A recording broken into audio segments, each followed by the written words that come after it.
The appetite towards generative AI asset in the market is actually not super positive at the moment.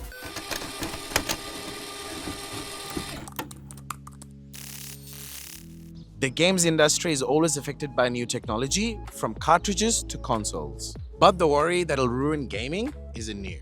One of the biggest pieces of feedback we get from industry is an over-reliance of tools is bad no matter what the technology is. A lot of people seem to think that game design would use generative AI for assets. So voices, music, player characters, models, and that's where a lot of the distaste is. So you're finding a lot of companies will try to use it more in a workflow sort of sense. So games testing, iteration, automating sort of project management processes. The most interesting use of it I've seen is in prototyping.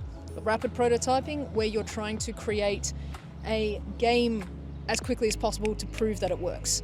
And using Gen AI to try and develop certain areas of that game before you allow humans to come in and integrate on it and iterate on it. That's where people don't see its benefit, and that's where it's really useful. But the most important thing is the attitude of being able to collaborate and being able to work with the tool without overly relying on it. But the fact of the matter is that if you don't know how to use the tool or you're unaware of the tool, then you're going to be left behind.